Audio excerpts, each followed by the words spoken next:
because we also have some special guests with us. And our special guests are Liz Babbitt, who is the Church Engagement Manager with Joni and Friends New England, and also Doug Babbitt, who is a speech language pathologist. He's also a volunteer with Joni and Friends on their equipping team. So I'm going to ask Liz to introduce herself and to share a little bit about Joni and Friends. So she's going to start sharing her screen right now.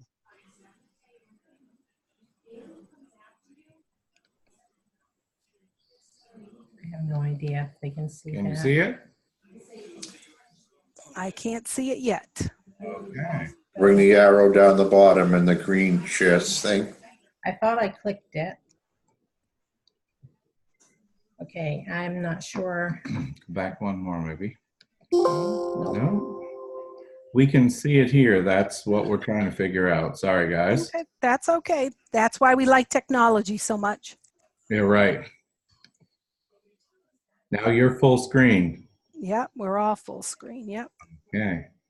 So I don't see a green button anymore, guys. So It's a little square. Oh, there it is. Okay. Right It there. says share. All right, here we go. All There you right. go. Thanks, And Ron. Very good. Okay. No Well- different than we do it live. There you go. The technology is always the issue. And correct. Well, my apologies to everyone that's joined us by webinar. And just first of all, thank you for tuning in and listening to what tonight's webinar is about. And thank you to Sandy and to Ron and to the Baptist Convention of New England. This isn't the first time that we've done workshops with them as a ministry. And we're very excited to do something in partnership with them again. So thanks for having us. Our pleasure. So tonight we're calling this Supporting Kids with Autism. And I know some of you on the call are not familiar with Joni and Friends New England. And so I want to just direct you to see this picture of our staff here in New England. Our mission is to communicate the gospel and equip Christ-honoring churches to evangelize and disciple people affected by disabilities. And that beautiful lady in the middle is our founder, Joni Erickson Tata, who became a quadriplegic at the age of 17 through a diving accident.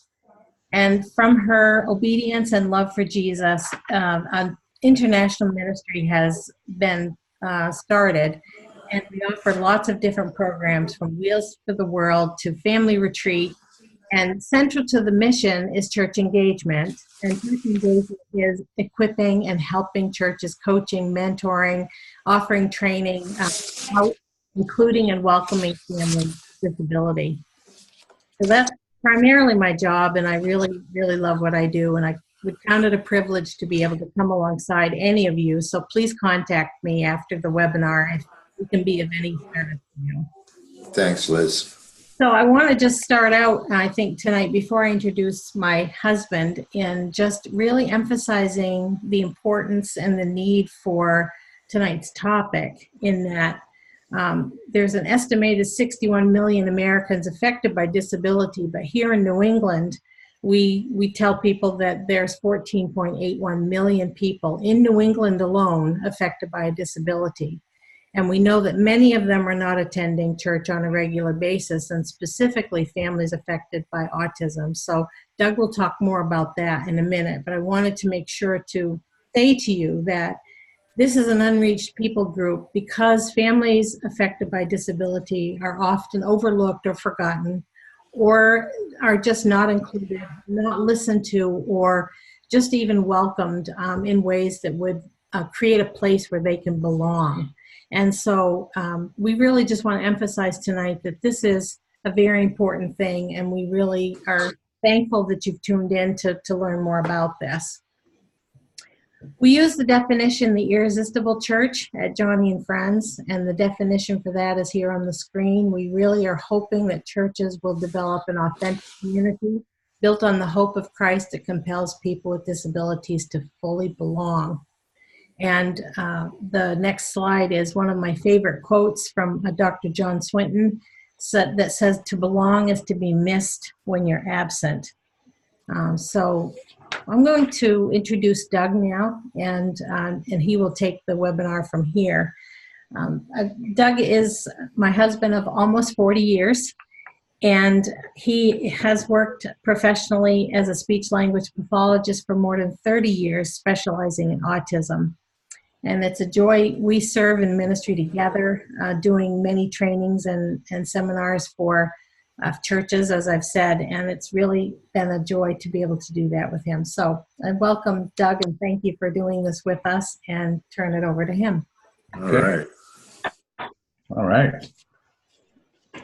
Well, I'm new to the webinar game, but I'm not new to the topic of autism or the care and concern and relationships we need to build with families affected by it.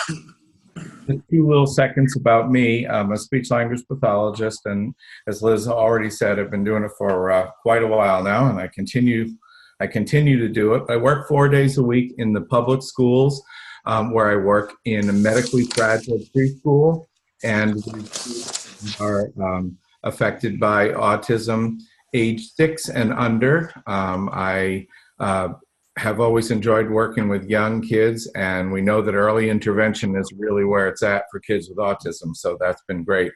I also work at a day program for adults with developmental disabilities that's called Lifelinks, so I spend a bunch of my time there, and then I have a private practice after school hours, which is for all kids that are on the autism spectrum, and I have adults and adolescent boys that do community things with communication in the community groups. So, and then Liz and I serve together at our church, so those of you that are representing your special needs ministries at your church, we serve together at our church, which is New Life Community Church in Georgetown, and we have a care team there, and the care team is really a group that just works on hospitality and getting people with different abilities plugged in to the life of the church, and that's where we serve.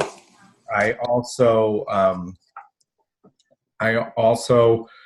wanted to just start off by telling you a little bit about how I got involved with autism, because it's so important to understand relationships and relationships with people with disabilities.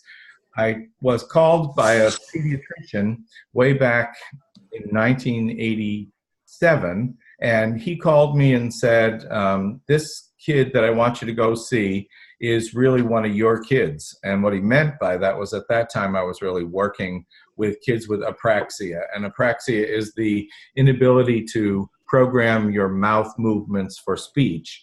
And I went to see this young boy. He was 27 months old, and he hadn't learned any communication at all yet. And I knew right away something else was going on with him. I didn't know exactly what, but in consultation with his family and really getting things worked on for him and building rapport, we found out through some more testing that he was on the autism spectrum. He was diagnosed with autism, and his name is Max. He's still somebody that I work with. Max is in one of my adult groups, so this is 1997 that I started with Max, so you can do that. He goes out with us twice a month into the community, so I've really done life with Max.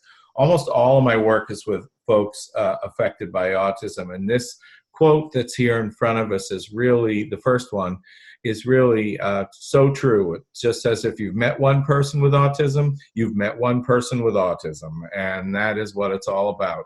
Mm-hmm. Although we're going to describe a spectrum and some characteristics and things that you can do, you need to really know that the concept of loving and accepting each person that God brings to your church with autism is really what we're all about. The next quote on the slide is a Joni quote from a book called Life in Balance, which Joni wrote the introduction to the autism chapter. And it says, in society, we face fear and isolation because our children have autism, but when we go to church and feel rejected, it hurts even more. And so I'm thrilled that you are all here tonight so that we can talk about ways to fight that feeling of rejection, things we can do in the physical environment, things we can do in the curriculums, things we can do that just get the church, the family involved in being part of the life of the church. Before we get into that, let's just do some facts and figures. And I don't want to spend tons of time on this, but it is amazing how these have changed over the years. When I started, the incidence figures were very different than they are now. In 1997, the incidence figures for autism were 15 in 10,000. And now we're currently up to 1 in 59 being diagnosed through the CDC. So that is really quite the number. I know we have people representing a lot of different places, and this varies state by state. In Massachusetts, the statistics are saying there are about 16,000 kids 18 years old and under with autism.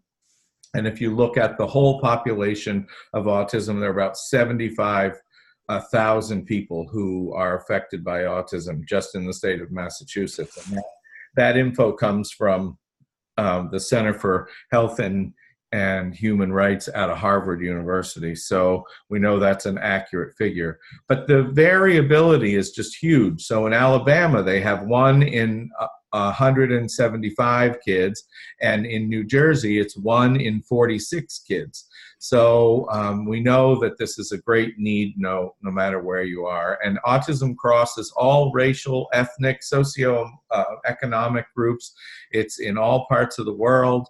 And then the last information here is that parents who have a child with ASD have a 2 to 18% chance of having a second child who's also affected. So this is really something we are dealing with families. Other facts I just wanted you to see here is that it is a genetic, other chromosomal genetic conditions. About 10% of children have something else with that. About half of the kids, 46%, have average intelligence, and 25% of kids on the autism spectrum stay nonverbal, although they do learn lots of ways to communicate. That's what I spend all day, every day doing.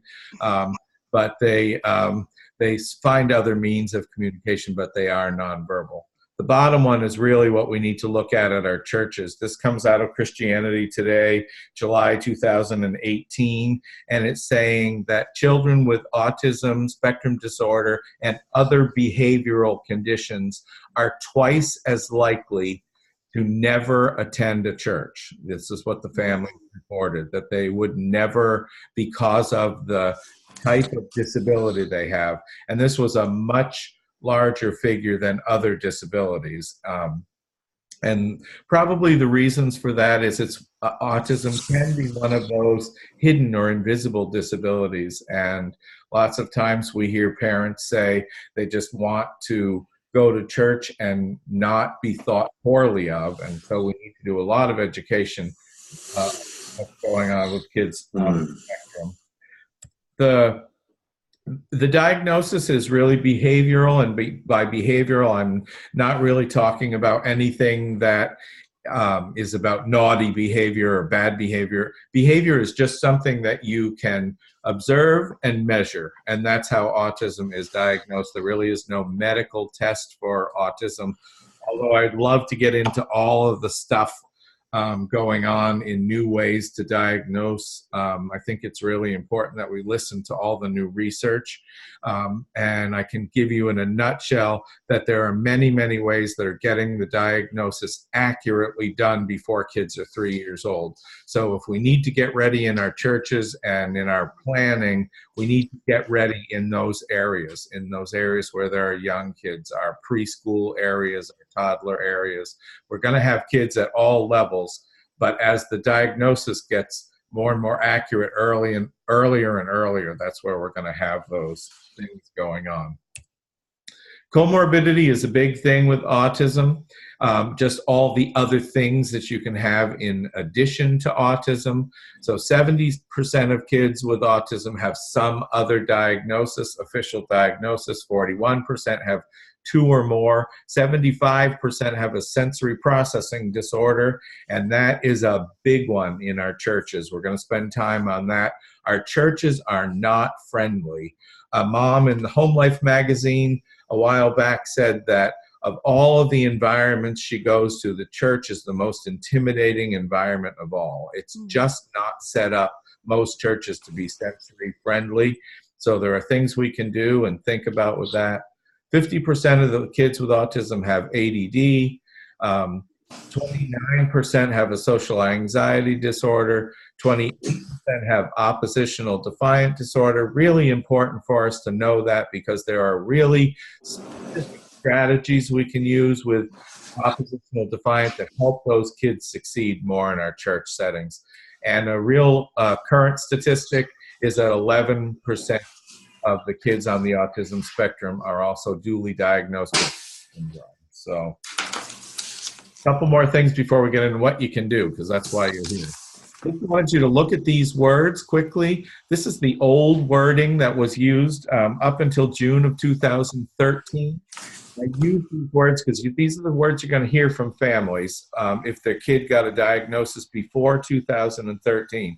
So I want people in the churches to be aware of these wording. The word autistic disorder, Asperger's syndrome, pervasive developmental disorder, or PDD-NOS, Rett syndrome, and childhood disintegrative disorder. They've all been distributed in different places now in the DSM.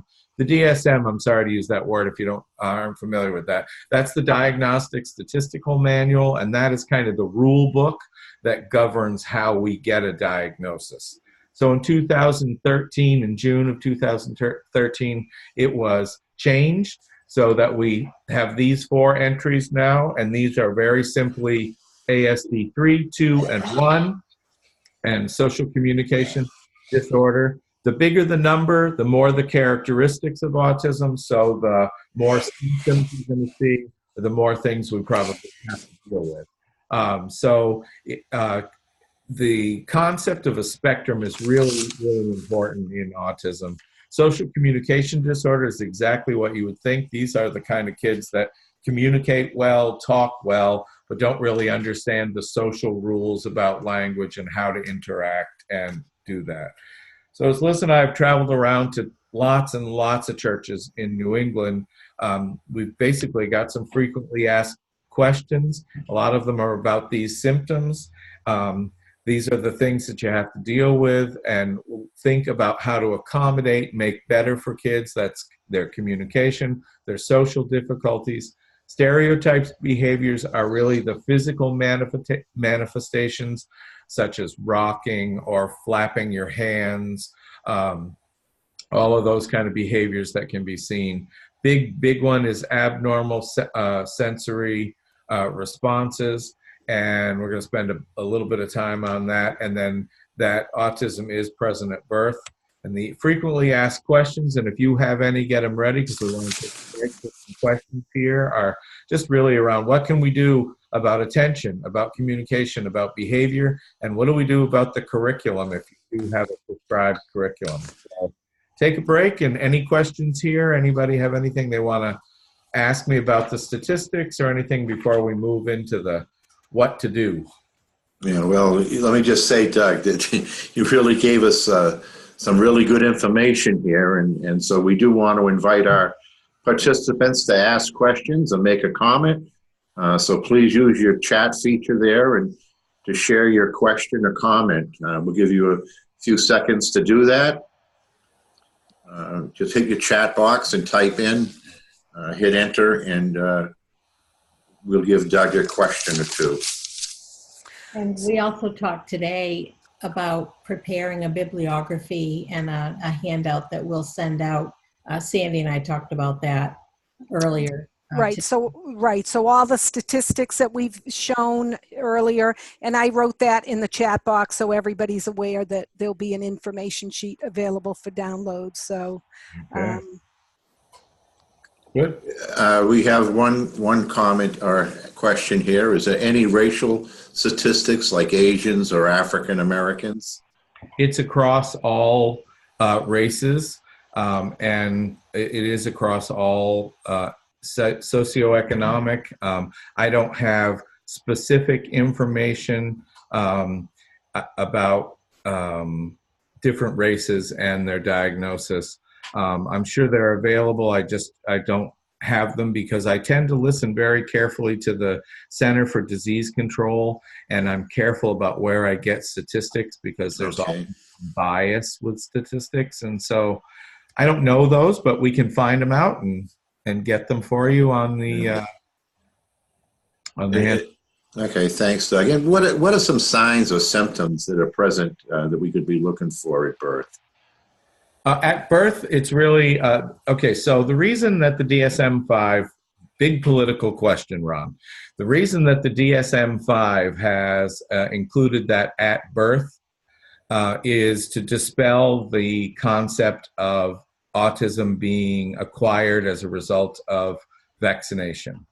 And so there's a lot of controversy around that. The medical community is saying that that is not true. It's also been, proven in a lot of medical research that there's no connection between vaccination and autism. So there really isn't anything you can see at birth, but I can tell you there are a bunch of studies going on about analyzing baby teeth. And I don't want to get into all that tonight, but really analyzing baby teeth, analyzing biochemical markers, and those are things that are toxins in our environment that can pass the placenta when the mom's pregnant. Okay. And those are things that are happening. A bunch of stuff that's been going on for early diagnosis has to do with eye contact, early eye contact, early reciprocal movements. And so they're getting it down as low as maybe like 14 months or so in some of this research, but it's not refined yet. Eye gaze patterns and those things. And the reason they're looking to get the diagnosis as early as possible is because the earlier the diagnosis, the earlier the intervention, and we're finding out that that really helps. So that statement in the DSM-5 says, present at birth or when social demands exceed ability. So Okay. they give a little leeway there. All right, thanks, Doug. Now, Doug, I have a question or Yep. a, I think an observation perhaps. In churches sometimes, parents don't always tell us what's going on with their child. Yep. And I notice that volunteers and, people that are in charge will say, oh, that child's autistic. And then I'll always say, well, how do you know that? Did the Right. parents tell you that? So do you see that? And, should we encourage volunteers to make those assumptions? How do we encourage parents to share that information? Do you have any advice about that? Well, we definitely don't encourage volunteers to try to make statements like that because Right. really that's not their role, but also are they qualified to do that? So that's not Right. And secondly, that, parents of special needs kids face a unique set of challenges in parenting. We've been in different churches and we've experienced parents who come to us and quite frankly say, we don't want to be set apart. We don't want to be treated differently. I've had moms tell me that I don't want to be that mom. I don't want to be that mom who is advocating for my child at church as much as I'm advocating for him or her in every other setting and every other place where I go. So there is a sort of you will see from families, there may be some reluctance, there may be some shyness. And if that's the case, it's because they may have been stared at or ridiculed or just not treated well. Rejected when they have shared about the family very transparently. So, we want to make it hospitality based and welcoming and including and noticing different things. It's all about building relationship with families. Yeah, that's what I was saying. Yeah. Let me give you this one last question that came in before we move on. One more thing on that, Ron. Okay, go ahead. I want to say that the other thing that Liz just used the word hospitality, and it's really about doing everything you can to make the child successful. And the name of the problem is not important. Amen. Yes, thank you. Yeah. So it really is about whatever you can do and accommodate. And so labeling it is not required in a church setting. I often suggest to volunteers, and I really want to say this, that if you're not sure that about something that happened with a child, use an I statement and go to a family and say, I'm not sure I did everything I could today to Yes. to let your child have the best time they could. Good. Yeah. Instead of Great. saying, so and so really disrupted our class, or so and so didn't fit in, or those kinds of things. Talk about yourself. And we define hospitality when Liz and I are traveling around and talking as taking a genuine interest in people and putting others' needs before your own. And that is a hospitable environment in a church setting. And Beautiful. so we want to make sure that we would go up to that family and say, it was great to have your kid here today, but I'm not sure I did everything. Is there anything else you can tell me that would help me? They don't have to share a diagnosis. They Right. can share some technique they might know that will help their kid. You know, I think the important point, just to make a final comment here, is to include the parents, asking them what they hope or what they're looking for, what they really want for their child spiritually. You know, just getting to know them and understanding their heart for what God would have them to be in your church to receive. Building that relationship is going to open a lot of communication and give you a way to know how to minister and how to come alongside families. And I think that's a really key point. Good. Good. Doug, somebody's asking if you could repeat the I statement. Sure. One of the strategies we're going to get into is about scripting. And I do a lot of scripting for kids. And scripts are words that control your behavior or make you more comfortable communicating in an environment. So I really suggest that caregivers in church settings have their scripts ready. And they're not rigid scripts, but you've got your concepts ready so you know what you're going to say in that tricky spot.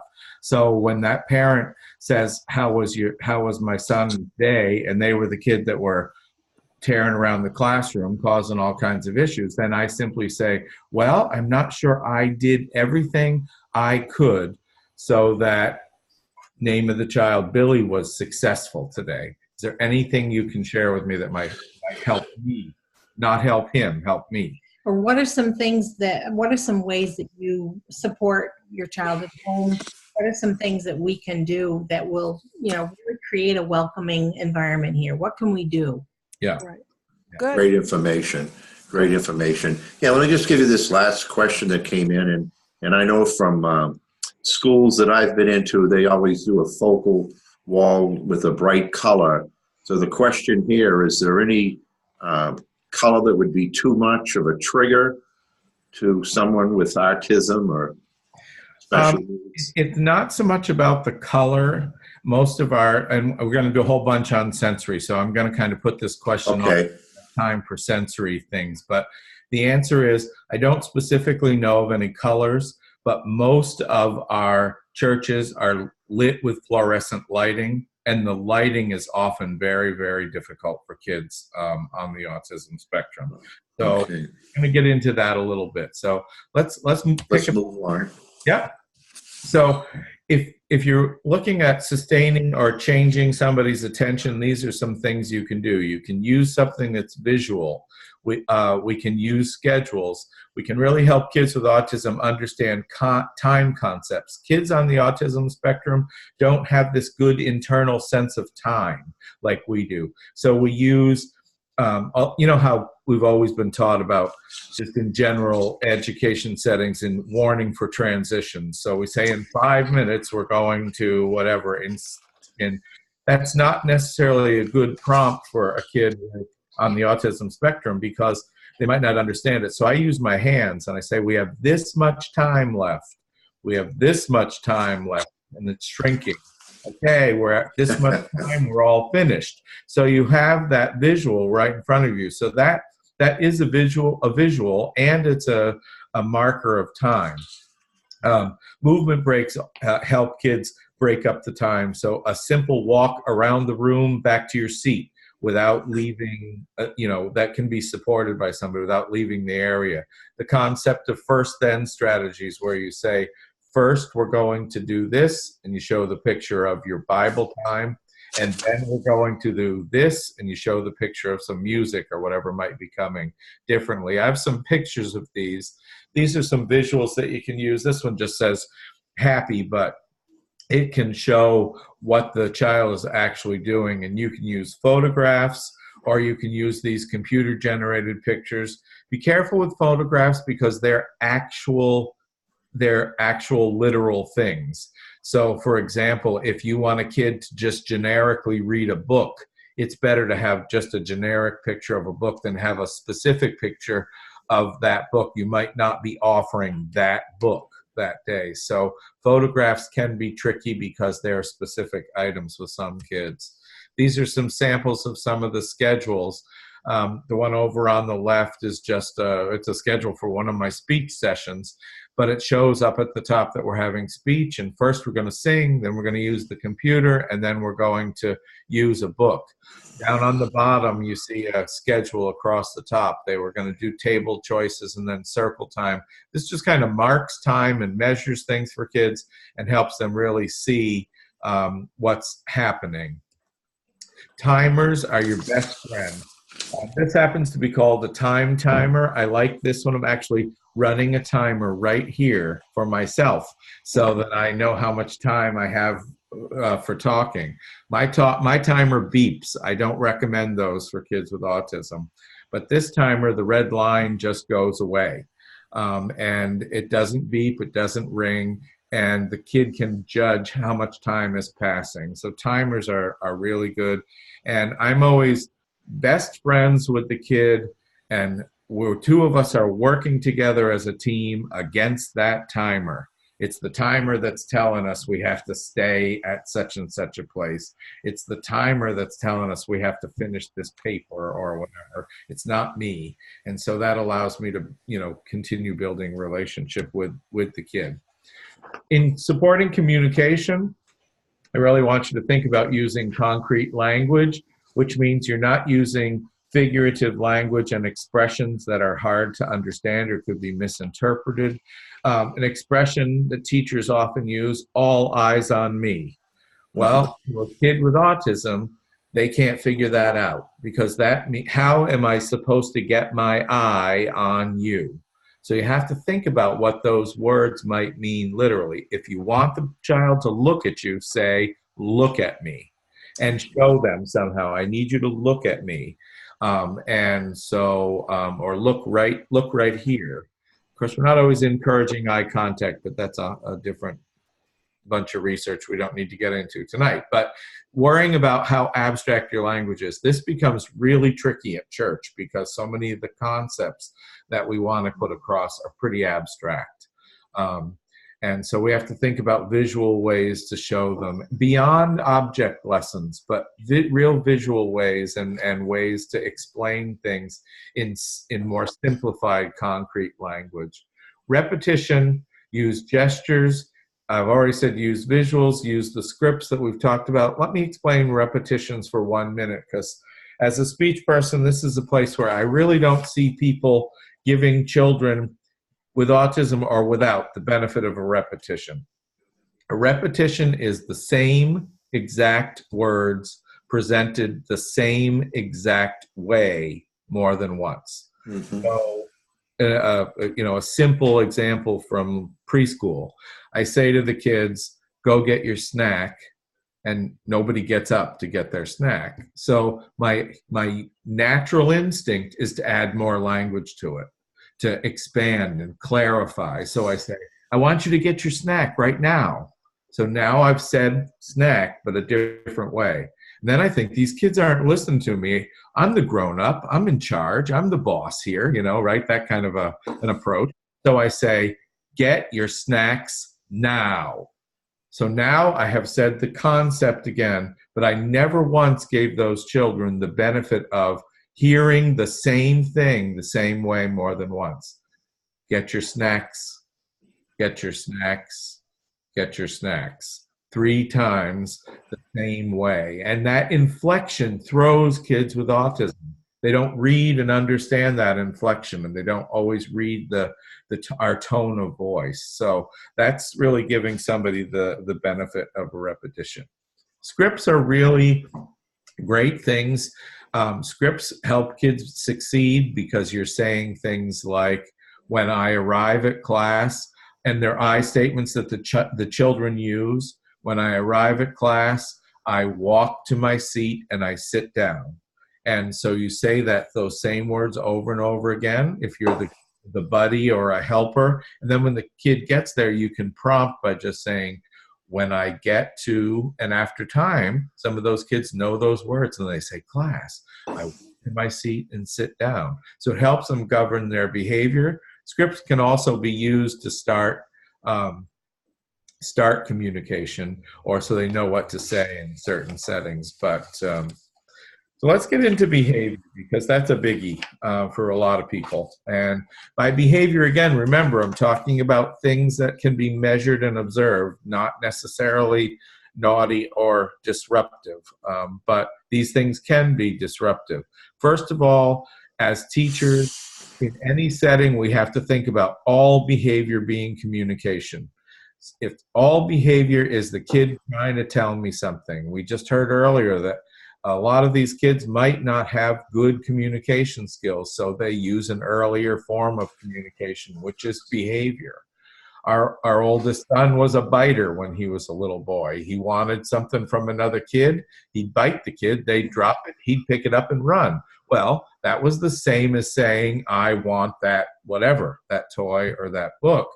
And so remember that all behavior is communication. But so that we're not critical of our kids or acting judgmental of kids that have autism, let's think of it this way.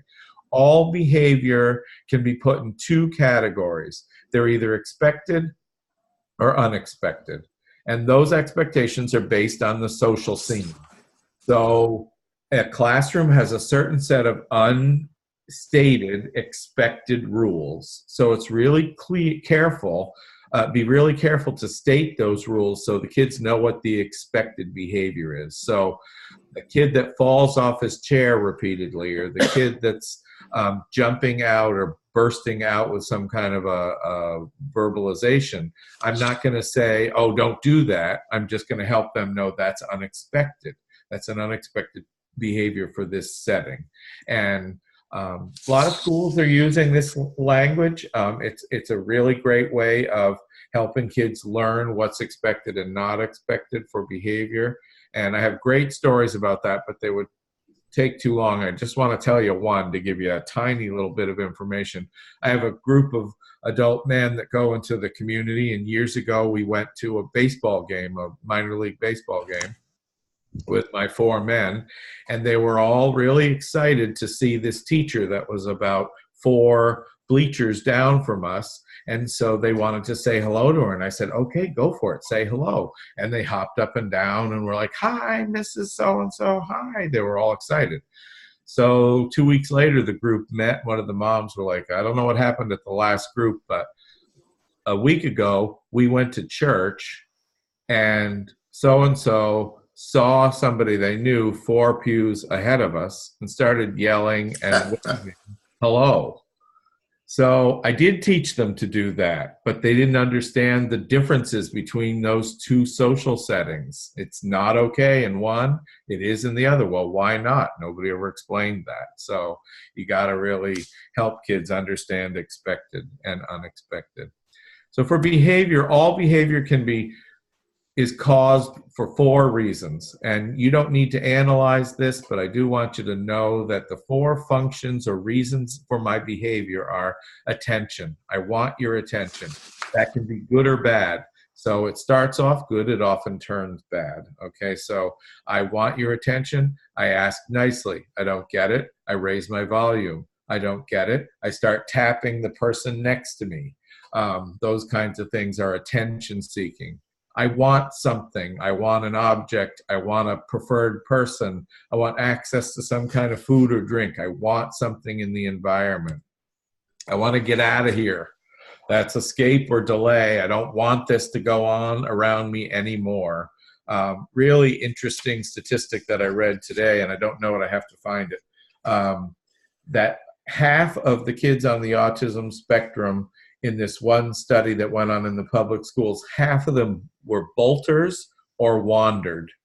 And so that's definitely something we need to think about in the in our settings, is kids that want to escape or delay something. And then sensory. Here's the big one I want to get into. Sensory behavior is really based on my inability to regulate myself based on the stuff that's coming into me through my sensory system. And so I want to really take a minute on this and explain a little bit to you things you might not have heard before. So you know the 5 senses that you have: sight, hearing, taste, touch, and smell.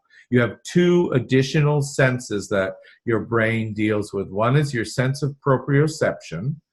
Proprioception are all your movable joints. So any joint that moves sends proprioceptive information to your brain, and your sense of vestibular is your head against gravity. So all 7 of those centers in your brain receive information and process that. And we want that because that helps you stay balanced and regulated, allowing you to learn or participate or whatever. And so that's called an optimum arousal level, and we want to stay in that level. So in a kid with a sensory processing disorder, or the kids with autism that have that. So first of all, no, you can have a sensory processing problem without autism. You can also have sensory processing as part of autism. And so we had some interesting kids at Joni and Friends Family Retreat here in New England this year that had sensory processing problems that were not related to autism this year. So I just want to say that that is something you can think about both ways. Anyway, those 7 centers communicate all equally, and they keep that all nice and balanced in my brain. At any point with a processing disorder, any one of these things can become so overwhelming that the others become less. Let's just take a sense of smell. I go into the church, and a lot of our bigger churches have cafes and food, and a lot of our smaller fellowships have lunches after, and the whole place smells like whatever's being served that day. That sense of smell elevates now, and all the other senses become almost less. They're still there, but they're not the primary sense. That's dysregulation. One of those things isn't in balance anymore, and that gives me problems. And so our churches are really, really unfriendly sensory areas. So any questions about this sensory stuff? I really want you to think about your sensory environment of your church, and then I have a few things we can do to support it. So we don't have potlucks? We don't serve coffee? So what's the solution there? Well, we need to do those things because Right. fellowship is good. But what I can tell you is some, and every child is different. Parents will know their kids, check in again with those parents, but some kids do better entering before, and then the sensation happens around them. So that can happen with smell. If I'm there before it gets really smelly, I can equate to it as it's happening. This happens a lot in worship centers where it's loud and there's a lot of noise or volume, or just the kid areas where the kids are free activity time playing as everybody arrives for a kid event. So sometimes the families want to get there a little early. Sometimes they want to get there a little late. We also have headphones in here for noise. They're going to be coming up. So there are lots of things you can do. One of the most calming things for a sensory system is through your sense of proprioception, and that is deep pressure. And deep pressure is just deep feelings to your movable joints. So things that you have to squeeze really hard give you all that. Walking in a firm way, hopping down steps give you lots of good deep pressure to your your lower body. So that kind of helps. There'll be some pictures coming up of things that are weighted, like weighted lap pads or weighted capes that kids can put on, and they give deep pressure to your joints. And deep pressure is calming to your neurological system and gets you back to that balanced, regulated level so you can participate and learn and have fun with the other kids with what's going on. So And that's are there strategies that you can suggest to help integrate the child with the other children? So, if you have a child that's, very sensitive to other things, how do you help the other children, not to overreact or to want to be doing the same thing? It's really simple. I always have these with me because I'm not much good without them. And I say, sometimes if I want to use my eyes the right way, I need to wear my glasses.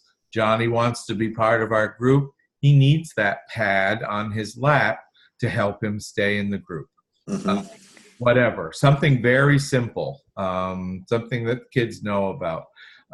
You wear headphones so you can hear sound go directly into your ears and you enjoy the music that way. Johnny wears headphones so that all that noise doesn't get into his ears so he can be part of our group. So it really goes back to what you talked about a little bit ago, these whole ideas about scripts and helping your, helping your volunteers, training them so that they'll know what the scripts need to be.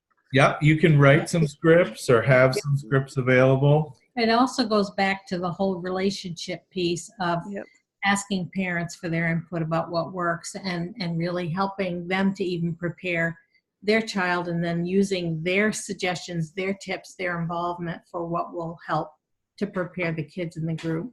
Yeah. Good.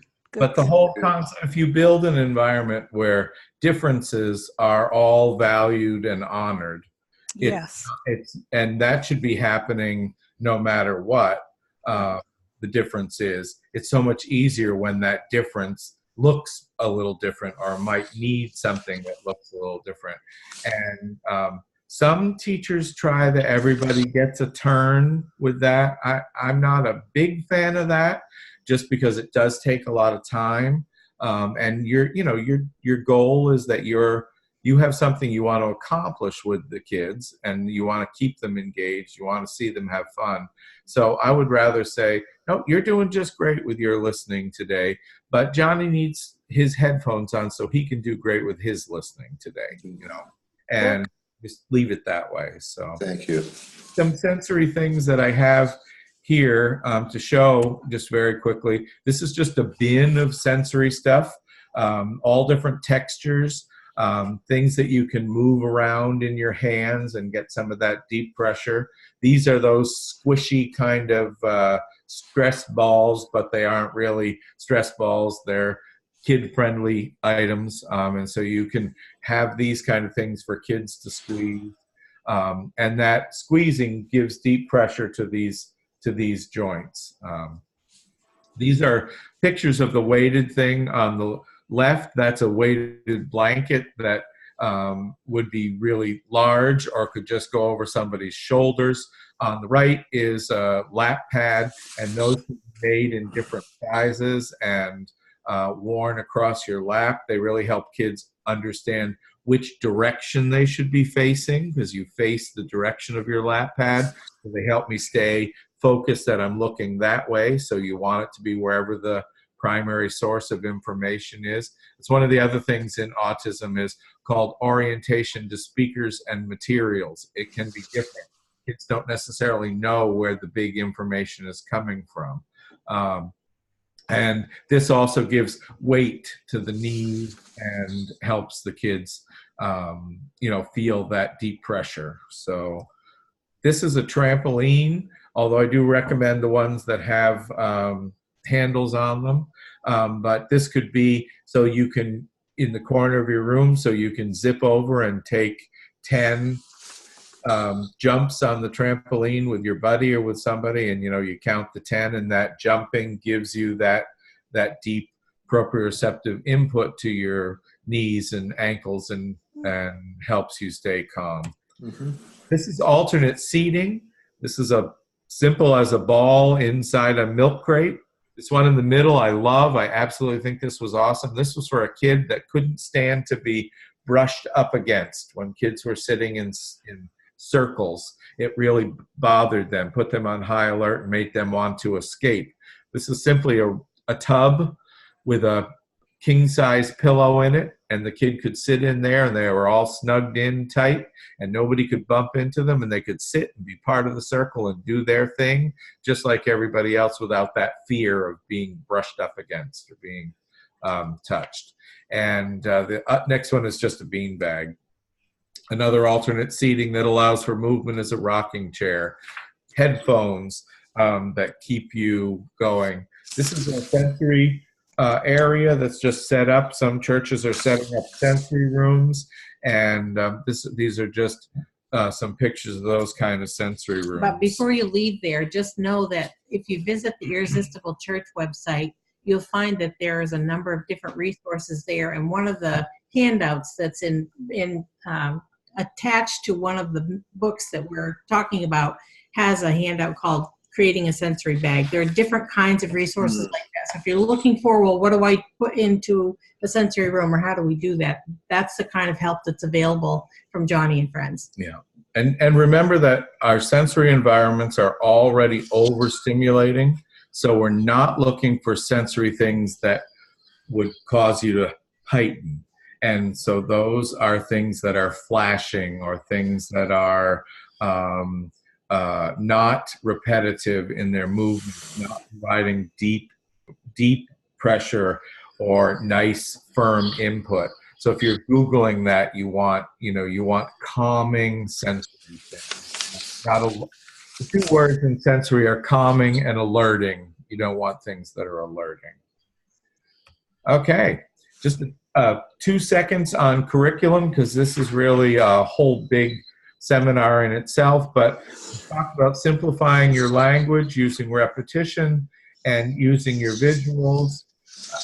Make sure you're giving a clear, understandable message. And by that, I mean really teach the meaning, teach what you want the kids to get. If you teach a child about all the animals that are part of Noah's Ark by showing them every Beanie Baby that you can gather up in two Beanie Babies, the kid with autism is going to go home and say, that church has the greatest Beanie Baby collection in the whole world. They're going to miss the point that hopefully the teacher wanted, that God had the awesome power and control to compel two of every kind of creature to get together in the same place at the same time. They're not going to get that unstated part of the story. So make sure you state the message, the take-home point, the way they should have it. And we're teaching according to different kids' learning styles, but we know kids on the autism spectrum usually excel in the visual areas, so teach through that. And of course, we have to know our learners enough after we have time to really individualize stuff, individualize the content. So good. Great information. Why don't we just pause just for a moment? Sure. And just ask if for questions or comments, if anybody wants to share now, would be appropriate time to hit your chat box. You've given us a lot of information here, Doug, to comprehend, but it's really been great, great information, even for myself too. On what I'm getting is simple is better, and it seems to be pretty easy to set up a sensory bag or a box in our churches and be ready for someone that does come in. Right, I agree. Just along the lines of thinking ahead, being prepared for whoever God's going to send you, so that they can appreciate and enjoy their experience. So. Okay, is it a good way to get free visuals if you don't have PES/CS software? Yeah, sure. You can just about Google any image now, and so I would tend to use the non-photos if you can. So use something that's more of a line drawing. Kids learn from a photo to a line drawing, so some kids might actually need a photo, but take the picture of what you're actually going to be using. Okay. And there's also pictures of things on the Irresistible Church website from Joni and Friends that are already there that you can download and print out. Yeah. So. Okay. Would a dry rice be a good sensory item? Bin of dry rice. Dry rice. It is a lot of people use it. You can hide things in it if you want. It is somewhat calming because it can cover your whole hands. But I'd worry more about it being eaten, I think, and that kind of thing. Yeah. Okay. Mouth. But I'm with little kids a lot. But Yeah. if you want to do rice and objects, put it inside a bottle and like an old water bottle, and then hot glue the top on, and you can spin it and move it and get a lot of feedback from that sensory wise, and it takes that edible thing away from it. So Good idea. Good idea. And Candy wants to know, for a nonverbal spectrum disorder child, should we expect them a worship song? I missed the end. Should we? Well, she put it down. Should we expect them, or he did, expect them a worship song? I imagine that was Participate? Participate, yeah. Yes. Sure, Yes. absolutely. I mean, I would find ways to help the child participate in music with some kind of rhythm instruments. If kids don't like noise, we give them whoops, I'm supposed to be done now. We give them banners or flags, kind of scarves that they can shake, because some kids don't like the noise of rhythm instruments. So that's a great way to participate. A really cool way to get somebody that's nonverbal involved in music is to have the songs visually represented, and they can choose the one they want by taking that picture of the song that they want. So they've made a choice, they've got the picture, and then they've got their instrument or their banner to be part of it. All right. Well, thank you, Doug. And Liz, I guess you have You have another slide, Liz, with a giveaway we're going to give. Yep.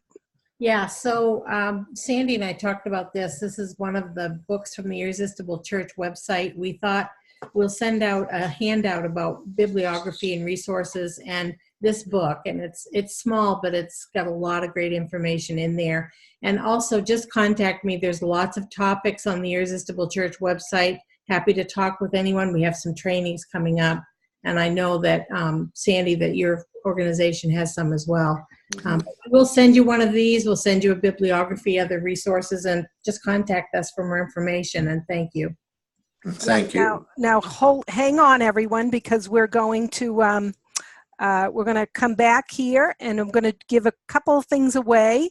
So if you have a moment in your chat box, tell us any key takeaways from tonight's webinar, because we'd love to hear some feedback, from what Doug and Liz have shared tonight.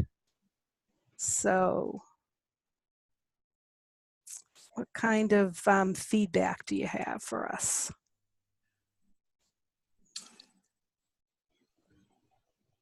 Well, I appreciated what Ron said about the fact that we really need to think about being simple, and yeah, I agree, Katie. The whole thing about concrete language, directing concrete language and not expressions. We're very quick at the church level to use things that are very abstract with our kids. Like Rachel pointed out that she's going to do a sensory bag for a mobile church. So it can be moved from place to place. So that's neat. Cool. Good. Thank you for your comments. We're reading in the chat box now. So it's really encouraging. We hope that we can serve you. Great. And somebody's church is working on a sensory room. So great. Good. Yeah, Good. great. Good. Yeah. Well, we want to give a couple of things away before we go. So those of you that are on the chat box, I'm going to ask a question here.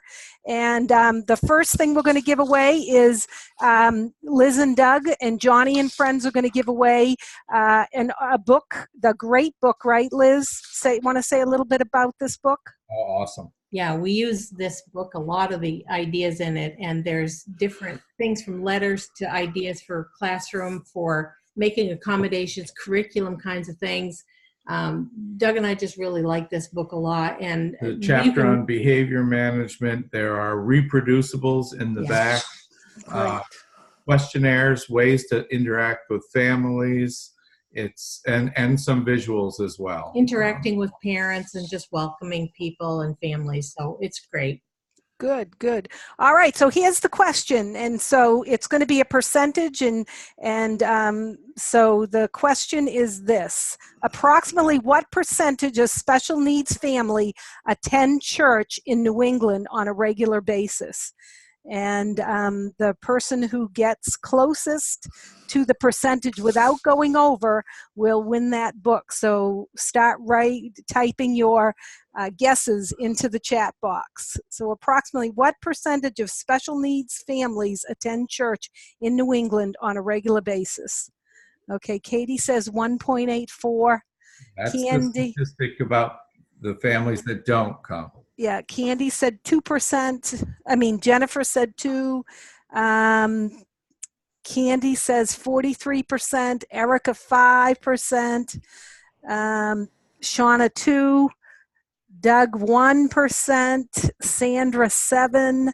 Ellen 5. 0.5%. Katie says. Okay.